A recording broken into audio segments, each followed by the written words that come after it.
भारतीय राष्ट्रीय सेना यानी आईएनए स्वतंत्रता संग्राम का इतिहास तथा मोइरांग और आईएनए मुख्यालय का महत्व थी, जिसमें एक तरफ सहयोगी सेना और आईएनए द्वारा समर्थित जापानी शाही सेना थी। आईएनए द्वारा निभाई गई भूमिका उल्लेखनीय है। साथ ही भारत को अंग्रेज के हाथों से आज़ाद कराना है। इस सर्वोत्तम लक्ष्य के साथ लॉबी स्थित ब्रिटिश डिफेंस बेस पर कब्जा किया गया। इस प्रकार सन 1944 14 अप्रैल को इस भूमि की आज़ादी अंग्रेज सेना के हाथों से दिलाई। जापानी सेना के अग्रिम दल से भेंट हेतु श्री एम कोइरेंग सिंह के साथ मोइरांग के समीप बसा गांव टोंगाउटू गए। शाम के लगभग 5 बजे बहादुर यान कॉम्प्लेक्स स्थित है में एकत्र हुए और ब्रिटिश साम्राज्यवाद से मोइरांग और पड़ोसी गांव की मुक्ति के प्रतीक के रूप में ऐतिहासिक स्थल मोइरांग कंगला वह स्थान है जहां 52 वर्ष ईसा पूर्व राजा खांगथांग कोंगलेंग शासन करते आए हैं। बहादुर ग्रुप के कमांडर तिरंगा झंडा फहराने के पश्चात शाम को इंडो जापानीज बल श्री हेमाम नीलमणि सिंह के निवास स्थान गए, जो मोइरांग के कोंजेंबा मोहल्ले में रहते हैं, जहां स्वतंत्र भारत के कैप्टन इतो सहित कई अन्य आईएनए के सैनिक इस घटना में शहीद हो गए। हालांकि संयुक्त बलों ने प्रत्युत्तर आक्रमण किया और ब्रिटिश सेना को पराजित कर मोइरांग को फिर से हासिल किया। मोइरांग और आस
चाहिए भैया थोड़ा बैठ जाओ बैठो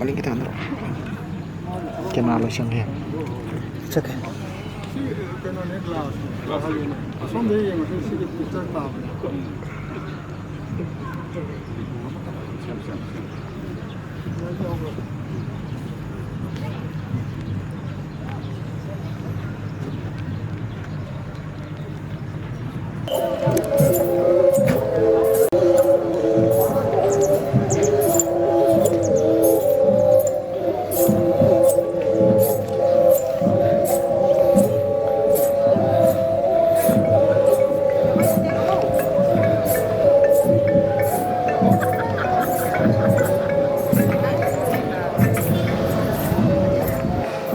มีไงความที่ทำ